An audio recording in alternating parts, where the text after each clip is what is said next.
Boa noite, irmãos. Vamos iniciar o nosso culto, essa nossa celebração, em que nós nos voltamos para louvar o nosso Deus de graça e misericórdia. Queridos, deixe-me dar alguns avisos sobre as nossas programações aí nas próximas semanas. Primeiro quero lembrar os irmãos da atualização do hall de membros que nós estamos fazendo. Então, todos os domingos, de manhã e de noite, começa sempre meia hora antes do culto, tá bom? Então, de manhã começa 15 para as 9 e de noite começa 6:30, tá bom? E aí vai até o horário do culto, tá? Então, você chega uns minutinhos antes aí, você vai ali, é ali no gabinete, então sempre vai ter ali alguém da equipe tomando aí os dados aí para a gente fazer a sua atualização do hall de membros, tá bom? Outro aviso, o Carlão vai dar outro aviso, dá outro aviso aí, Carlão, que você tem mais informações. Boa noite, agora saiu. Eu já enviei lá no grupo também, hoje à tarde, quem está no grupo do WhatsApp da igreja já recebeu a informação também. Mas nós anunciamos de manhã que nós começamos 2 novas campanhas aqui na igreja esse ano. Ano passado nós fizemos bastante coisas, né? Vocês lembram que a gente conseguiu, através dessas campanhas que a gente fez, trocar o carpete, conseguimos pintar o templo aqui, a parte interna, a parte externa, terminamos as salas na parte superior lá em cima, conseguimos trocar a nossa mesa de som. Então, são várias coisas que a gente conseguiu no ano passado. E esse ano nós temos alguns desafios. Daí vocês já estão vendo a primeira foto ali, que é a compra de mesas e cadeiras aqui para a nossa igreja. E essa tem sido uma necessidade que nós temos encontrado, né, nos nossos diversos eventos que nós fazemos. Por exemplo, o jantar de casais, a nossa ceia de Páscoa que a gente faz, que a gente acaba tirando todos os bancos aqui, e a gente sempre acaba tendo que alugar cadeiras e mesas de fora para poder acomodar os irmãos aqui nesses eventos. Então, a nossa ideia é que a gente tenha essas cadeiras aqui, para a gente colocar aqui no templo, e essas cadeiras serão utilizadas multiuso para os eventos, né? Para a gente poder estar acomodando melhor e ter mais conforto também, através dessas mesas e essas cadeiras, tá? E um outro item que o pessoal sempre tem pedido, e aí, a gente vai colocar ou não, né? É o ar-condicionado. O pessoal comentou no início do ano que aquela onda de calor que a gente teve nos meses de janeiro e fevereiro era bastante quente, os ventiladores não davam conta, né? A gente ficava se abanando. E, então, a gente fez um orçamento com uma equipe especializada. Eles nos deram um valor ali aproximado de R$36 mil, né? Porque o templo é bem grande, é bastante gente. Então, são essas 2 campanhas que nós temos em vista para esse ano para trabalhar, tá? Como que você pode estar colaborando? A gente tem o Pix da igreja, você pode estar dando a sua oferta e designando ali, colocando uma observação quando você fizer o Pix, né? Que é para oferta para as cadeiras ou oferta para o ar-condicionado. Ou nos próprios envelopes de dízimo também você pode estar designando ali oferta especial para as cadeiras ou para o ar-condicionado. Ou também se engajando em várias campanhas que a gente tem planejado, tá? Nós temos os nossos bazares que já estão acontecendo, todo mês a gente faz um bazar, tem tido um bom movimento, né, do pessoal aqui do bairro. Parece que o mês que não tem, eles mandam mensagem, não vai ter esse mês, tal. Então, meio que já se tornou algo rotineiro aqui da nossa igreja, e as pessoas do bairro gostam muito do nosso bazar. Então, é uma maneira também da gente se engajar com o bairro, né, e levantar recursos. Fora isso, outras atividades, como, por exemplo, cantinas, né? O pessoal já está se mobilizando para o próximo domingo, próximo final de semana, que nós teremos o final de semana especial do aniversário da igreja, né? Você vai avisar depois, né? Então, no sábado, nós já teremos uma cantina com pastel. E assim a gente pode fazer também outros eventos, almoços, né? Beneficentes, para a gente estar levantando recursos para melhoria aí das nossas acomodações. É isso, Cacau. Mas as cadeiras não são só para evento, não. É para o culto também, tá, gente? Então, vocês que estão sentados aí nos bancos que range um pouco, né? Quem já teve aqui alguma calça beliscada na tábua aí, rasgou a calça, né? Você teve hoje? Ou algum preguinho que pegou assim na calça, né? Então já sabe que é para isso também, né? E a questão dos ar-condicionados, vocês também sabem que não é só uma questão de clima, é também uma questão de som, né, Paulo? E o Paulo sempre falou, tem que colocar ar-condicionado para fechar essa porta, passa carro fazendo barulho aí, ó, atrapalha, né? É que vocês nunca viram o Paulo bravo, vocês viram ele sorridente assim, ó? Mas comigo ele é bravo.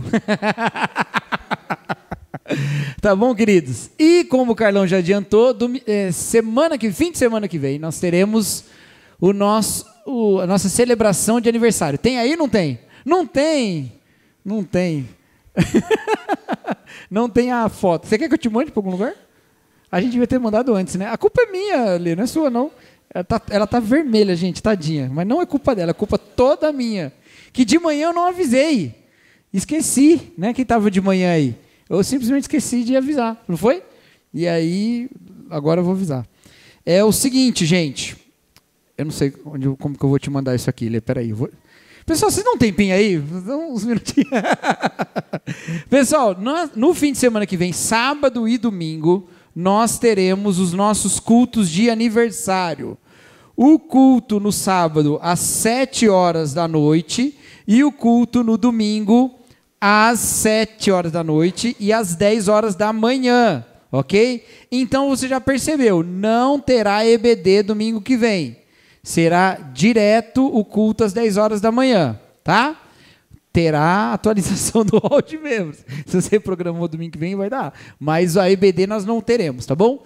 Então, sábado, 7 horas da noite, domingo, 10 horas da manhã e domingo, 7 horas da noite também. Nossos cultos de aniversário. Estará conosco aqui o Rodrigo Bibo. O Bibo, né, que é lá do Bibotalk e que... Ficou bonito. Eu falei, Bibo, já entrou uma música aí? Que é lá do Bibotalk e é autor de alguns livros aí que fizeram, né?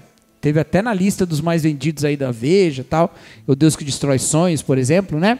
Então ele vai estar aí com a gente. Vai ser uma bênção, meus queridos. Então, venha, traga visitante, tá bom? Vamos ter um tempo de celebração e de gratidão a Deus pelo que Ele tem feito por nós na nossa igreja, tá? Então, é o nosso 13º aniversário da organização, que aconteceu no dia 26 de maio de 2012.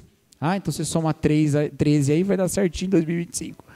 A gente vai comemorar no dia 24 e no dia 25, porque dia 26 é segunda-feira, a gente não tem culto. O dia é dia 26 vezes, tá? Mas a gente vai celebrar no fim de semana mais próximo, tá bom? Então fica aí, nós mandamos nas nossas redes sociais, colocamos divulgação, mandamos no WhatsApp, então compartilha também, tá? Para a gente ter um tempo aqui bem legal de celebração. E aí nós teremos... Cadê a Nath? Tá aqui. Nós teremos cantina sábado e domingo, tá bom? Que é para esses fins também que o Carlão falou. Tá bom, queridos? Amém? Então tá bom. Era só isso? Tinha mais alguma coisa? Então era só isso mesmo. Lembrando, não tem EBD domingo de manhã, tá? Ajuda a avisar que de manhã eu esqueci, tá bom? Senão o pessoal chega às 9 aí e não tem, tá? Vamos orar, queridos, para nós começarmos o nosso culto? Senhor nosso Deus, obrigado, Pai, por este tempo que nós temos aqui, separado para louvar o Teu nome. Não existe nada, Senhor, mais importante para a humanidade do que prestar adoração ao Senhor. O Senhor é digno de toda honra e de toda glória, e nós fomos criados para honrar o Teu nome, ó Deus. Receba a nossa adoração essa noite. Essa é a nossa oração em nome de Jesus Cristo. Amém. Amém, amém. Vamos ficar em pé, irmãos. Vamos juntos adorar e celebrar o Senhor nessa noite.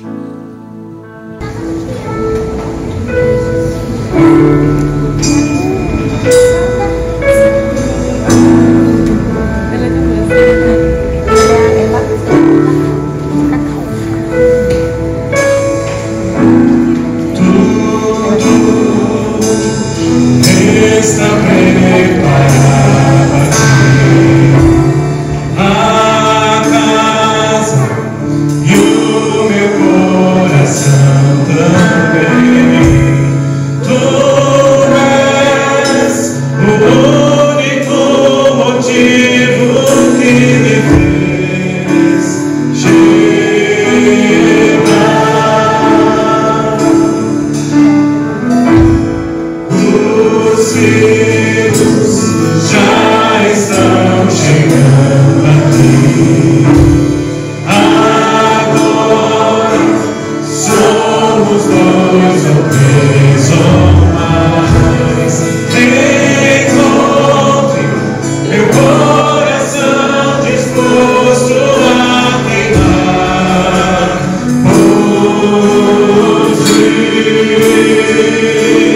Todos os céus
semelhante, igual ao Senhor, ó Deus. O Senhor é inigualável, ó Deus, altíssimo, exaltado, ó Deus.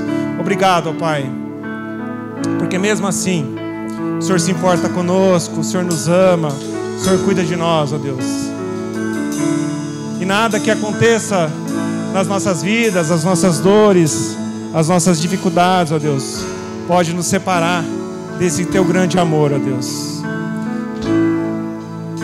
Tua palavra nos diz, nos exorta de que todas essas coisas jamais podem ofuscar da glória que está preparada para cada um de nós, ó Deus. Muito obrigado, ó Deus, porque o Senhor tem cuidado das nossas vidas até que o Senhor volte.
Louvado seja, Senhor, o teu nome.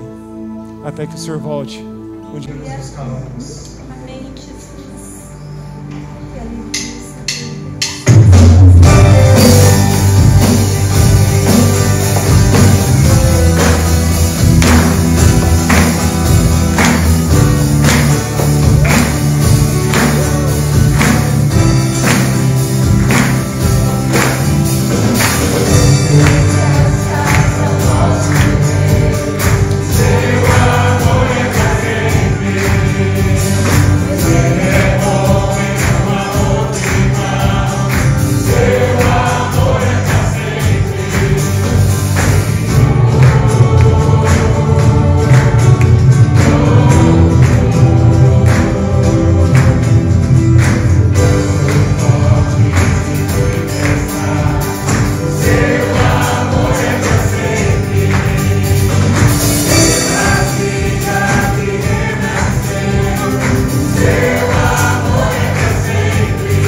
Santo é o Senhor e toda a terra está cheia da sua glória.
Senhor. Aleluia. Obrigado, Pai, Obrigado, Senhor. por esse momento de louvor, que nos lembra de tantas coisas, ó Deus, da Tua bondade, da Tua misericórdia. O Senhor sempre está conosco, ó Deus, que um dia o Senhor voltará, ó Deus. Isso enche a nossa alegria, os nossos corações nessa noite, ó Deus. Te pedimos agora que o Senhor fale aos nossos corações, fale às nossas vidas também, através da Tua palavra, ó Deus, e que possamos sair daqui mais e mais animados ainda de poder Te servir, de poder compartilhar dessa vida com os irmãos e também em comunhão com o Senhor, sabendo que o Senhor sempre está nos ajudando e nos abençoando em todos os detalhes, ó Deus. Obrigado. Te louvamos e agradecemos por esse momento, no nome do Senhor Jesus. Amém. Amém. Os irmãos podem se assentar. Eu acho que as crianças podem vir aqui à frente, nós vamos estar orando por elas também.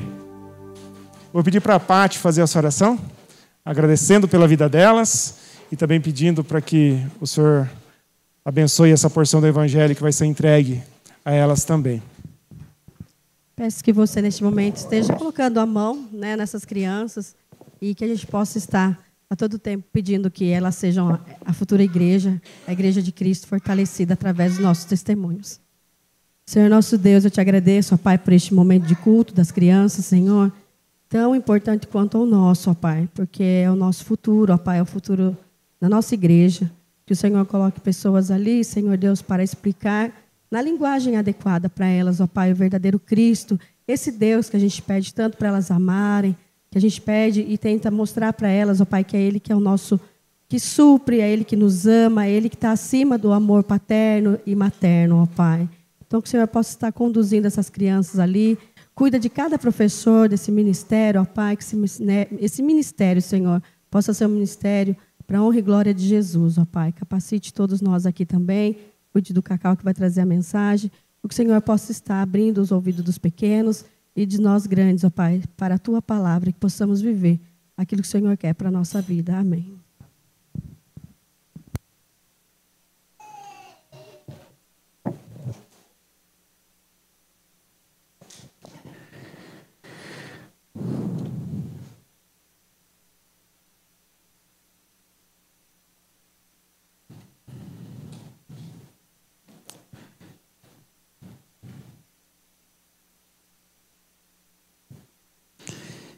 Eu convido os irmãos a abrirem as suas Bíblias no livro de Gênesis, no capítulo 22.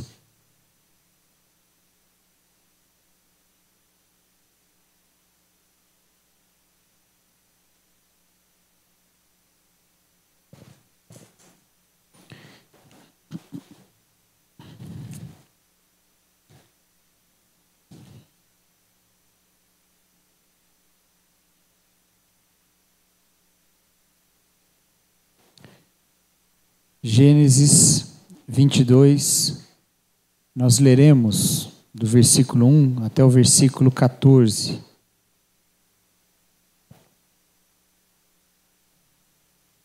Gênesis 22, de 1 a 14. Diz assim a palavra de Deus: Passado algum tempo, Deus pôs Abraão à prova, dizendo-lhe: Abraão. Ele respondeu: Eis-me aqui. Então disse Deus: Tome seu filho, seu único filho Isaque, a quem você ama, e vá para a região de Moriá, sacrifique-o ali como holocausto, num dos montes que lhe indicarei. Na manhã seguinte, Abraão levantou-se e preparou o seu jumento, levou consigo 2 de seus servos e Isaque, seu filho. Depois de cortar lenha para o holocausto, partiu em direção ao lugar que Deus lhe havia indicado. No 3º dia de viagem, Abraão olhou e viu o lugar ao longe. Disse ele a seus servos: Fiquem aqui com o jumento, enquanto eu e o rapaz vamos até lá. Depois de adorarmos, voltaremos. Abraão pegou a lenha para o holocausto e a colocou nos ombros de seu filho Isaque. E ele mesmo levou as brasas para o fogo e a faca. E caminhando os dois juntos, Isaque disse a seu pai, Abraão: Meu pai. Sim, meu filho, respondeu Abraão. Isaque perguntou: As brasas e a lenha estão aqui, mas onde está o cordeiro para o holocausto? Respondeu Abraão: Deus mesmo há de prover o cordeiro para o holocausto, meu filho. E os dois continuaram a caminhar juntos. Quando chegaram ao lugar que Deus lhe havia indicado, Abraão construiu um altar e sobre ele arrumou a lenha. Amarrou seu filho Isaque e o colocou sobre o altar em cima da lenha. Então estendeu a mão e pegou a faca para sacrificar seu filho. Mas o anjo do Senhor o chamou do céu. Abraão, Abraão. Eis-me aqui, respondeu ele. Não toque no rapaz, disse o anjo. Não lhe faça nada. Agora sei que você teme a Deus, porque não me negou seu filho, o seu único filho. Abraão ergueu os olhos e viu um carneiro preso pelos chifres num arbusto. Foi lá pegá-lo e o sacrificou como holocausto em lugar de seu filho. Abraão deu àquele lugar o nome O Senhor Proverá. Por isso até hoje se diz: no monte do Senhor se proverá.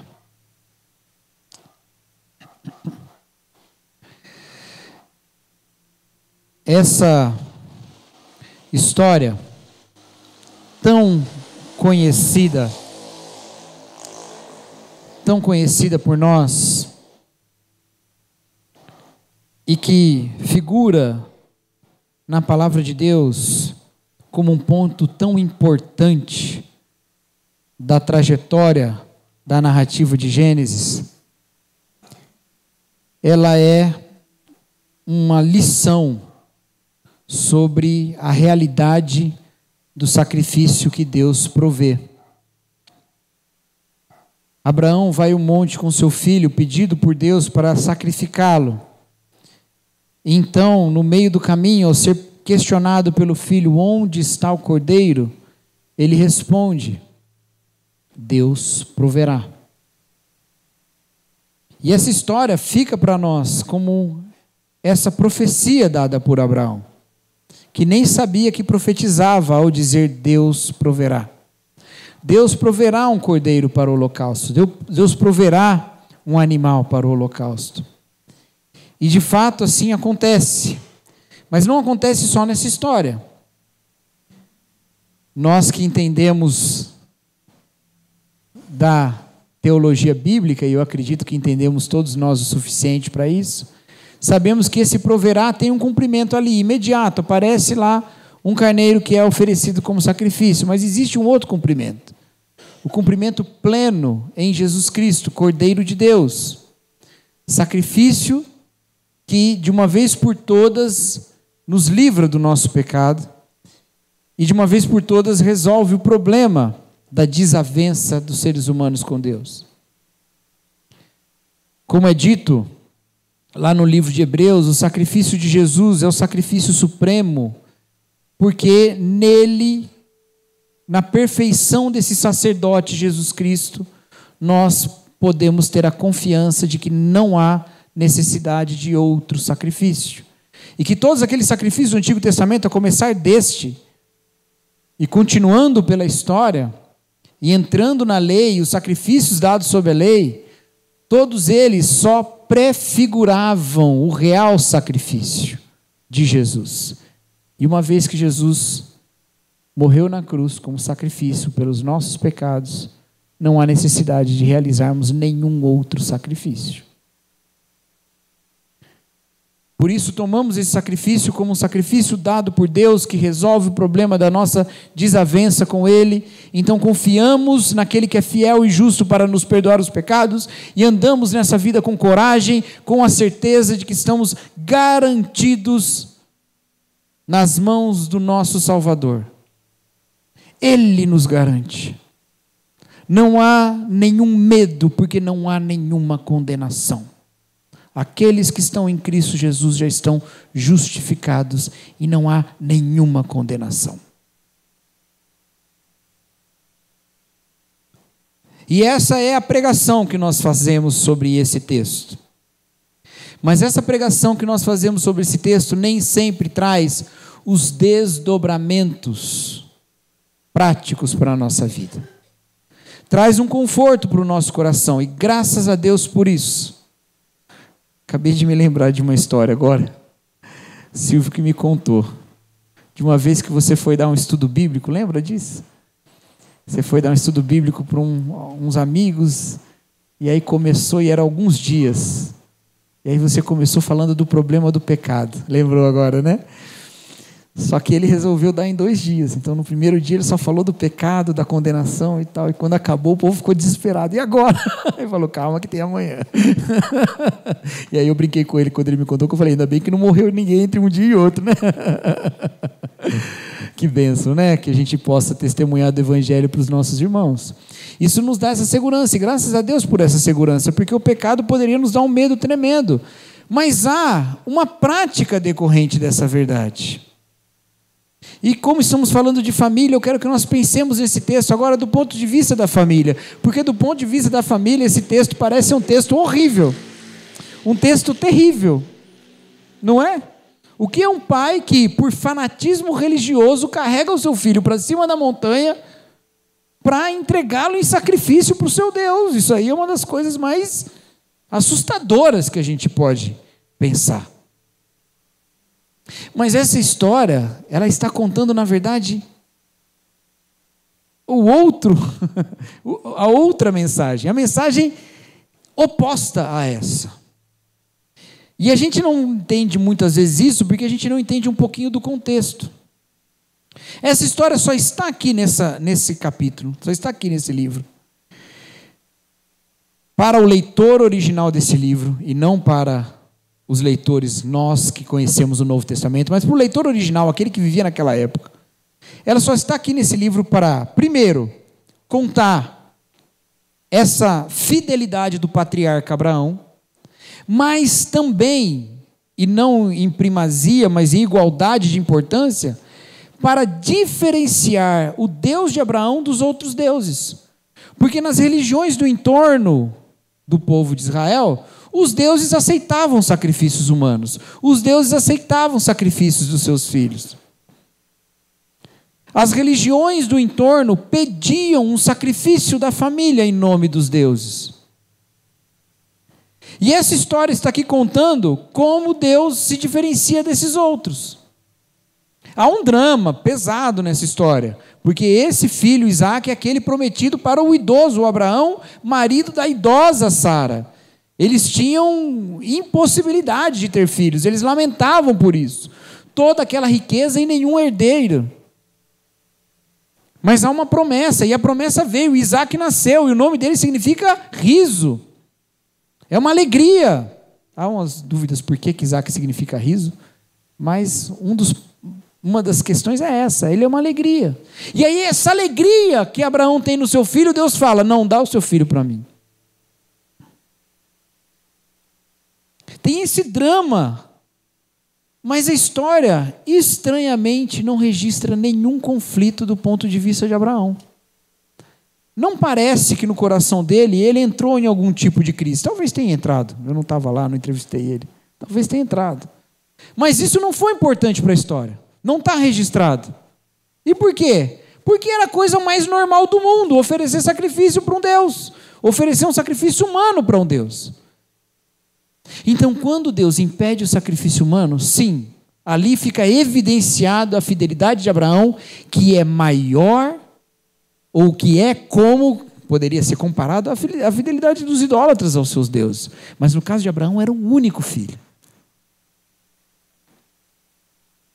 Mas também fica provado que esse Deus não aceita sacrifícios humanos. Que esse Deus não aceita que pessoas sejam sacrificadas em seu nome.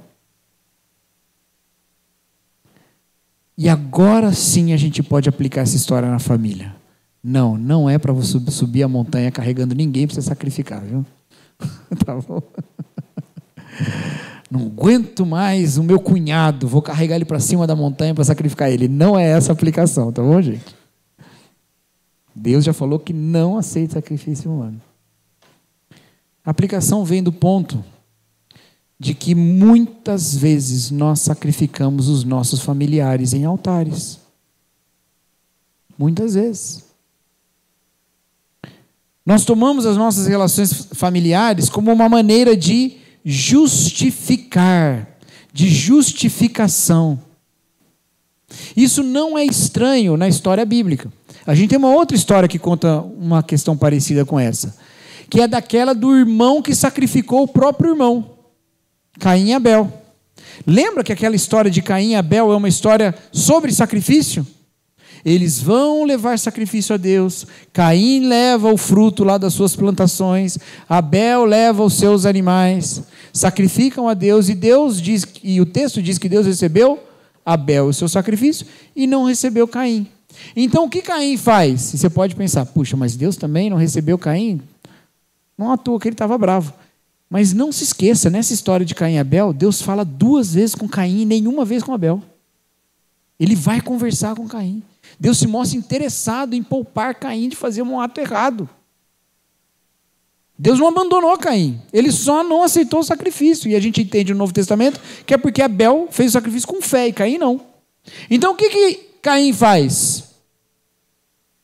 Ele sacrifica o próprio irmão. E sacrifica o próprio irmão em seu próprio nome, para sua própria justificação.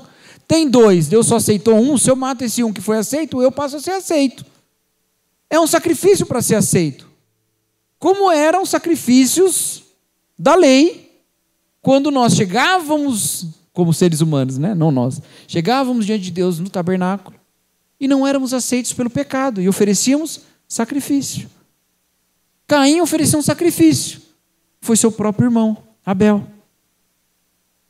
Gênesis fala de pessoas sacrificando seus irmãos por si mesmo. Não é só essas histórias não, tem mais uma. Os irmãos de José sacrificam seu irmão para sua própria justificação. O meu pai gosta mais de José do que de mim. Mata José para ele gostar da gente. Mata José para a gente ter o favor deles. Mata José para a gente ter a justificação, a aceitação. E aí quando eles vão matar José, largam lá no poço. Aí fala, não, vamos matar não, tira ele daí, vamos vender ali para ele ir embora. Gênesis é cheio de histórias de sacrifícios de familiares. E aqui no capítulo 22, tem Deus livrando um sacrifício familiar e no lugar colocando um cordeiro que Ele mesmo provê. Deus proverá o cordeiro e por causa do cordeiro, nós não precisamos sacrificar os nossos familiares. E essa é a primeira lição que eu quero tirar desse texto para as nossas famílias. O sacrifício de Jesus nos impede de sacrificar a nossa família. O sacrifício de Jesus nos livra de sacrificar a nossa família. Ah, mas nunca passou pela minha cabeça sacrificar alguém da minha família, eu sei, gente. Mas quantos há que pensam como uma outra história de Gênesis, Lia, que acreditava que só seria amada se tivesse filhos. Então busca ter filhos e filhos e filhos para dessa maneira receber o amor do marido. Lembra dessa história? Lia, esposa de Jacó. E ao fazer isso, ela pensa que aquilo haveria de ser justificação. E a gente faz essas coisas, não ter filho para ser amado pelos outros, isso aí eu acho que é mais raro. Tem o pessoal que dá o chamado golpe da barriga, né? É outra história. Mas a questão é tomar os filhos como ele será a minha justificação. Ele será a prova de que eu dei certo. Ele vai ser o jogador de futebol que eu não fui. Ele vai ser o grande empresário que eu não fui. Ele vai ter o dinheiro que eu não tive. Ele vai para onde eu não consegui ir. Ele será como eu quero que seja. Como eu não fui. Ou então, de outra maneira. Eu sou desse jeito, e eu sou bom. Meu filho vai ser bom igual eu, porque se não for, é uma vergonha para mim. Sacrificando o filho em nome da sua própria honra. Vai fazer desse jeito, porque se não fizer desse jeito, sacrificando o filho à sua própria honra. Não é o ensino do menino no caminho que deve andar, porque você quer que ele chegue no fim desse caminho, que é um bom caminho. Não é isso. É o ensino de acordo com a sua própria fama, de acordo com a sua própria honra. A mesma coisa acontece em outros tipos de relação. Relações conjugais, por exemplo, em que há sacrifício do cônjuge. E esse sacrifício do cônjuge envolve uma série de possibilidades. Muitas possibilidades. Tem gente que mata o cônjuge porque quando comete infidelidade, está matando o cônjuge. Não é que a palavra fala que a morte o separe? Se você se uniu a outra é porque separou do que ficou. E se você separou, o que você fez? O que separa? A morte. Então você matou ele. Você não matou de fato, mas a infidelidade é como matar o cônjuge. Sacrifício, pelo seu próprio prazer. Submeter o cônjuge a coisas que ele não quer, e não pode, e não deve, mas está submetido porque é assim que tem que ser. Mulher minha é desse jeito. Né? E a gente não está falando do extremo disso, que é o próprio feminicídio. E que pode ser também o andricídio, homicídio de qualquer ser humano, né? Sei lá, androcídio, deve ser a morte do homem. Mas que é mais raro na nossa sociedade. Que tantas e tantas vezes acontece, é literalmente o sacrifício do outro por causa da honra do marido. Para você ter uma ideia, na legislação brasileira já existiu o artigo que falava da morte por legítima defesa da honra. Quando um homem matava sua esposa porque de alguma maneira sua honra foi ferida. E quantos feminicídios ou feminicidas foram libertos por conta desse tipo de lei desigual e injusta? É sacrifício em nome da sua própria justificação. O extremo disso. O extremo. Não existe família desse jeito, meus queridos. Não existe família se os membros da nossa família precisam ser um reflexo de quem nós somos. Se eles não podem, no seio familiar, ser quem eles são. Se eles não podem, no seio familiar, desenvolver as suas potencialidades numa relação de cuidado.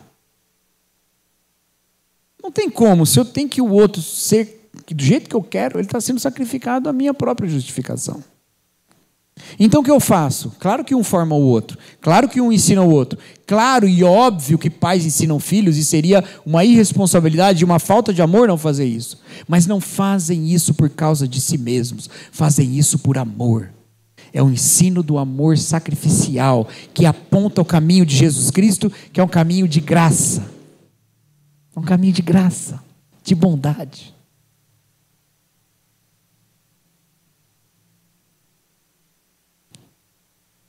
Domingo Juliano pregava aqui e falava sobre como as mães lideram como Débora e como elas entregam o evangelho. Eu fiquei tão tocado com isso que eu peguei a palavra e falei um pouquinho, lembra? Não foi só para dar tempo para as crianças terminar o trabalhinho, não. É que eu estava emocionado também.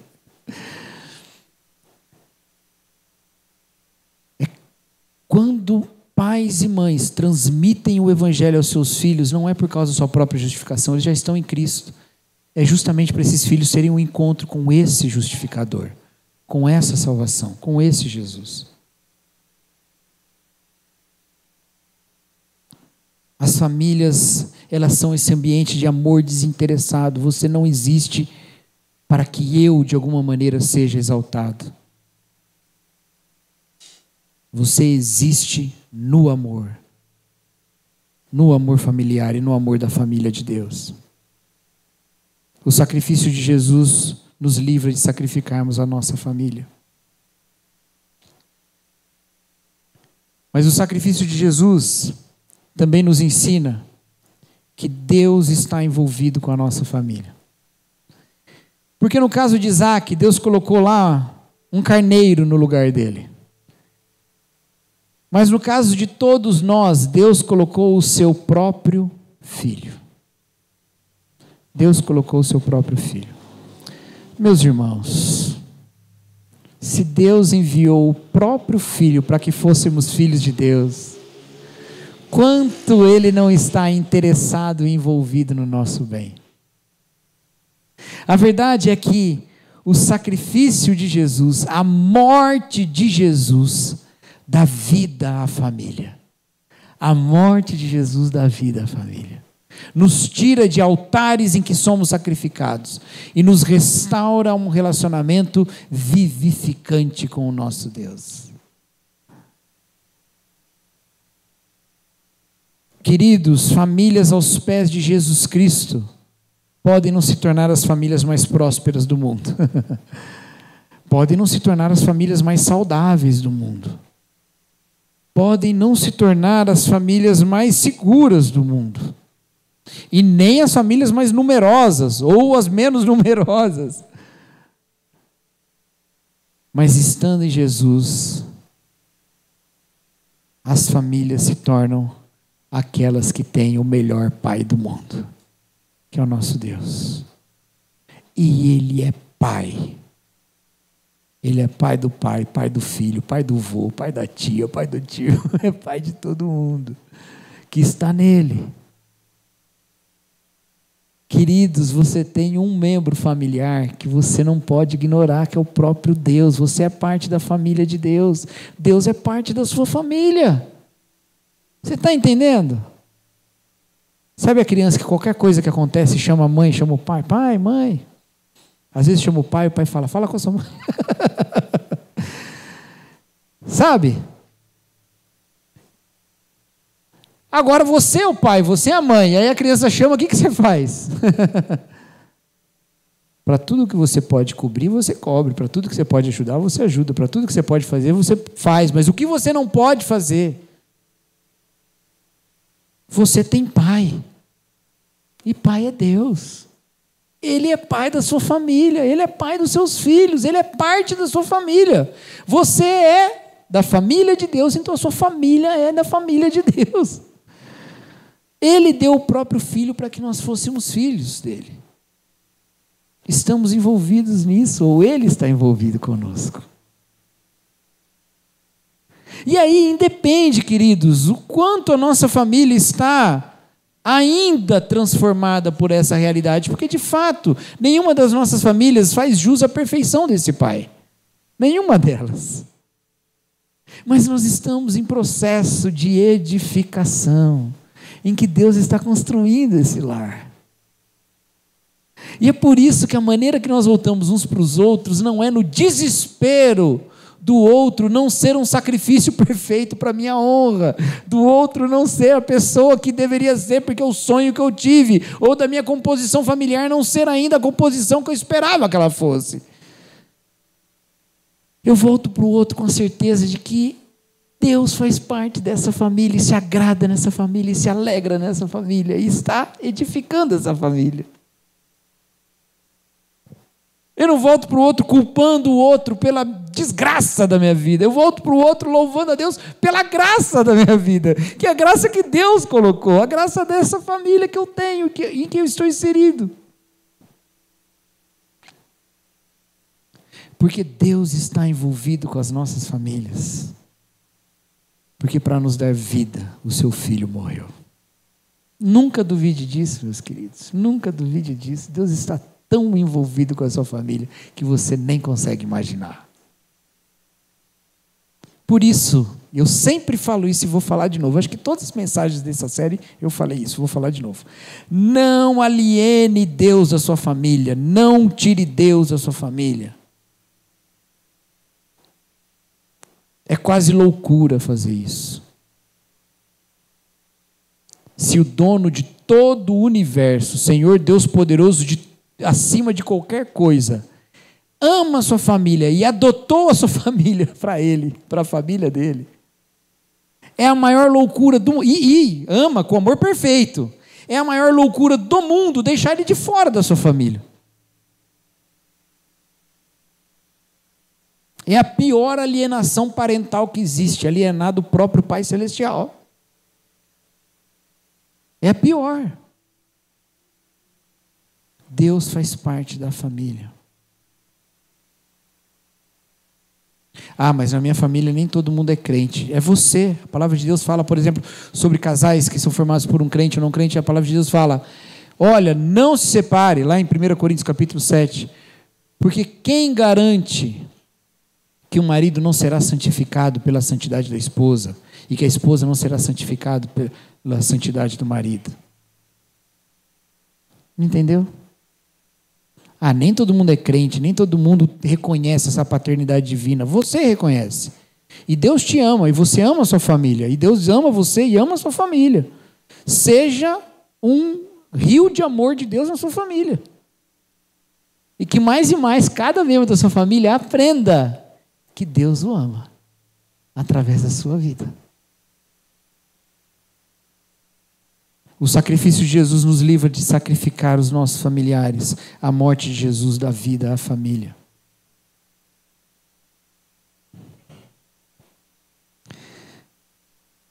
Mas tem uma outra lição que nós temos aqui. A dádiva de Jesus. A dádiva de Jesus nos mostra que não nos falta família. Porque tudo isso que eu estou falando, quase que supondo, em todas as minhas falas, uma família mais ou menos típica. Não é? Mais ou menos típica. Falei sobre relacionamentos familiares mais ou menos típicos aqui.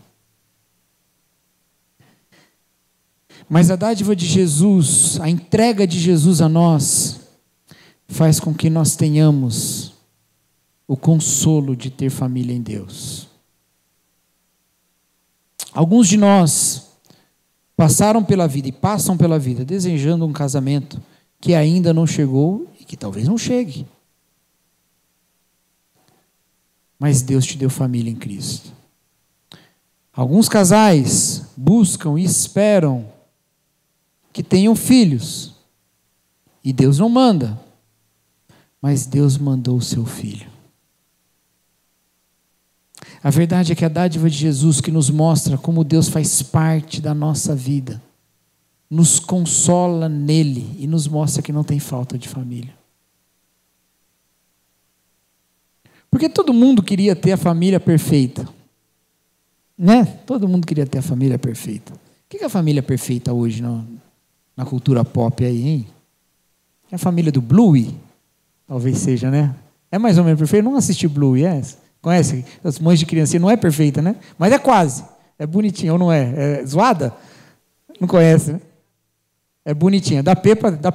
É melhor que o Bluey? Eu já ouvi o contrário, olha só. Vou assistir os dois e domingo que vem eu vou dar o meu veredito. Não é brincadeira. Essa ideia de uma família perfeita, que é um modelo que a gente olha, faz às vezes a gente pensar que a nossa família não é boa o suficiente. A gente olha a família do outro na igreja e fala assim, meu filho não é como ele ali. Então. Agora, e aqueles que nem o filho tem, ou que nem a mãe tem, ou que nem o esposo tem, ou que nem a esposa tem? Aqueles que têm aquele lugar que está vazio há muito tempo. E que permanece ali como testemunho de que alguém amado já sentou naquela cadeira e não senta mais.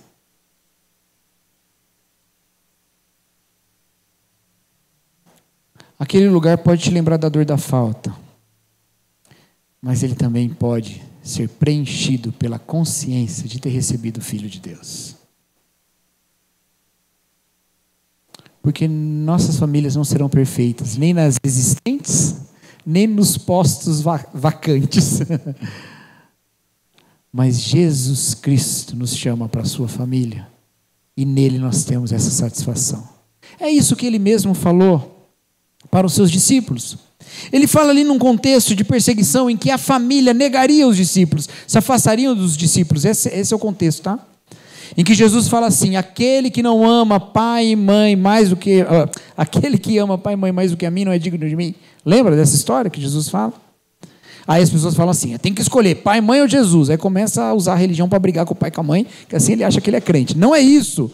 É que no caminhar da fé, pais e mães se afastariam. Deus abençoe. Pais e mães se afastariam desses. Maridos se afastariam das esposas, esposas se afastariam do marido. Alguns entendem, inclusive, que isso que aconteceu com o apóstolo Paulo, ele era casado, foi abandonado pela esposa porque se converteu. Essa é uma possibilidade. Então Jesus fala, olha, nesse contexto em que você é abandonado, vale amar a mim. vale reconhecer a mim. Você não fez mal para aquelas pessoas, você não se indispôs com elas, você não ficou enchendo a paciência dela, tem que ir para a igreja, tem que ir para a igreja. Não, ele não quer. Mas você amou essas pessoas, e elas te rejeitaram. E aí Jesus fala o quê? Não há quem tenha deixado pai e mãe por amor a mim, que não receba muito mais pai, mãe, irmãos, bens, e na outra vida, a vida eterna. Naquele contexto de perseguição. Nos nossos contextos são tão outros. É luto, falecimento, abandono. Mas em Jesus, nós temos mais. E é por isso que essa série se chama Muitos Lares e uma Família. Porque nós temos muitos lares e nós temos uma família, e essas coisas não se anulam. Mas quando falta lar, tem família. E não pode faltar família. E não pode faltar família. Em Jesus nós recebemos essa promessa, que é a que está na sequência do texto que nós não lemos. No versículo 15, diz assim: pela segunda vez o anjo do Senhor chamou do céu a Abraão e disse: juro por mim mesmo, declara o Senhor, que por ter feito o que fez, não me negando seu filho, o seu único filho, seja certo de que o abençoarei e farei seus descendentes tão numerosos como as estrelas do céu, como a areia das praias do mar. Sua descendência conquistará as cidades dos que forem inimigos, e por meio dela todos os povos da terra serão abençoados, porque você me obedeceu. Todos os povos são abençoados por essa obediência, e esses povos são feitos família, adotados por Deus em Cristo, filho de Abraão, descendente de Abraão. Entende, meus irmãos?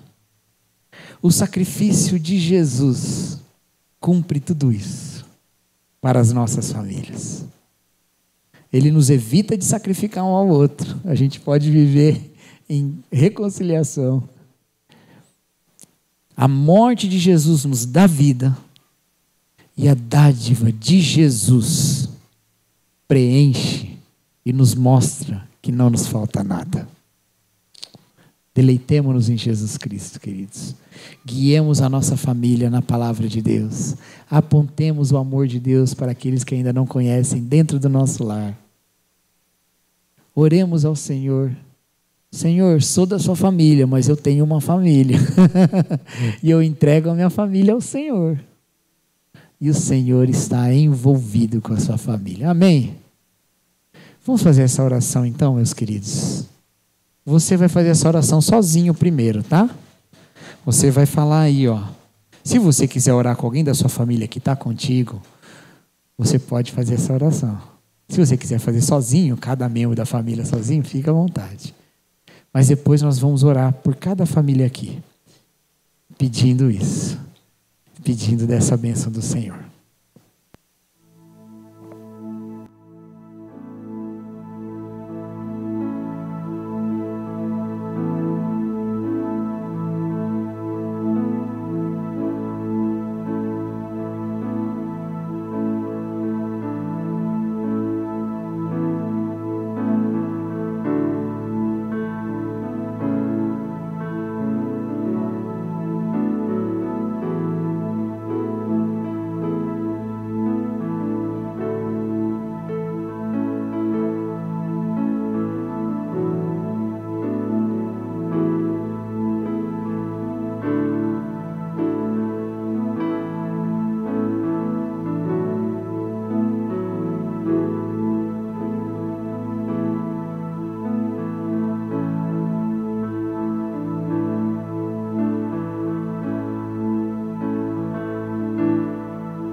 Senhor, nosso Deus, nosso Pai, Pai amoroso, Pai nosso, Nós somos da sua família, Deus, e nós temos família. Senhor, seja a família da nossa família. Toma a nossa família como sua família. Recebe os nossos familiares, amados por nós, como somos amados por Ti. Estenda o seu amor sobre cada um. Senhor, Jesus Cristo nos demonstra o amor e o compromisso que o Senhor tem com a nossa família, ao ponto de dar o próprio Filho para que fôssemos seus filhos. Dê-nos, ó Deus, a consciência desse sacrifício, para que reflitamos o Teu amor nos nossos lares, e para que os nossos filhos cresçam na presença do Senhor, testemunhando e reconhecendo a dádiva da Tua graça nas nossas vidas. Senhor, dê a consciência da dádiva de Jesus também para aqueles que sentem falta de familiares, que sentem falta de um relacionamento específico, seja romântico, matrimonial, de filiação ou de paternidade. Senhor, nos lembre, ó Pai, que por mais ausentes que estejam os nossos familiares, não nos falta família em Cristo. Nos ensina a ser presentes em amor, e nos ensina a nos deleitar do Senhor e da sua presença naquilo que nos parece ausente. Ensina-nos, ó Pai, a viver a graça de Jesus em família. Essa é a nossa oração em nome de Jesus Cristo. Amém. Vamos cantar essa canção, queridos. Vamos ficar em pé? Eu ouvi mil histórias de como alguns vêm a ti, mas eu ouvi tua doce voz na escuridão me dizendo que se agrada de mim, que nunca estou só.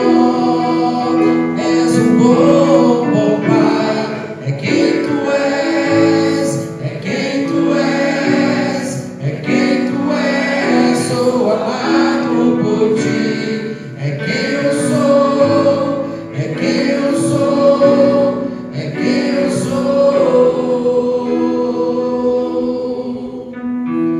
Eu sei que muitos procuram respostas em tanto lugar, mas eu sei, nós procuramos respostas, só Tu podes dar, Tu sabes tudo o que eu preciso antes de eu falar.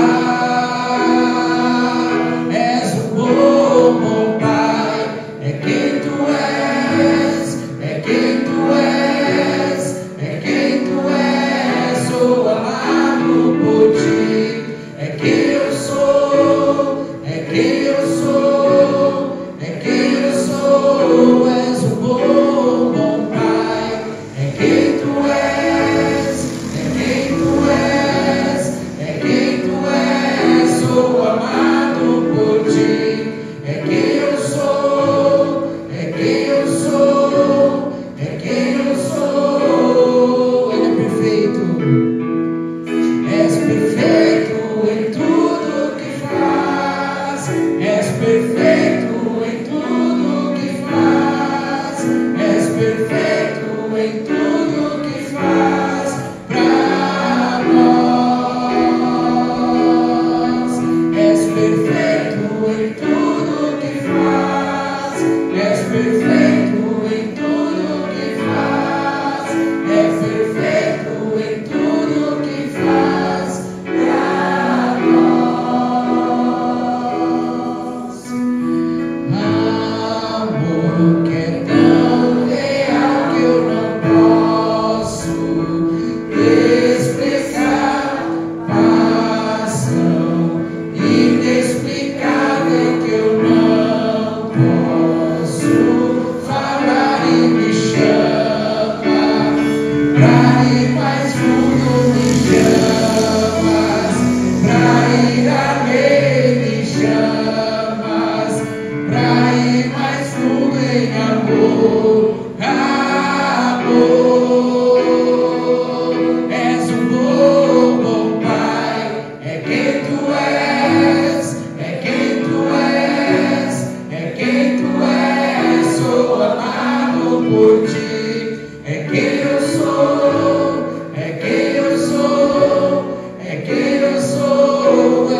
que a graça do nosso Senhor Jesus Cristo, Cordeiro de Deus que tira o pecado do mundo, o amor de Deus, o Pai, o nosso Pai, de quem nós somos filhos e segundo quem nós somos irmãos uns dos outros, a comunhão, a consolação do Espírito, estejam com todos aqui, e com todos os filhos de Deus e as suas famílias, espalhados que sejam pela face da terra, hoje e para todos sempre. Amém. Que Deus os abençoe, irmãos, e que a sua casa seja cheia de Deus. Amém.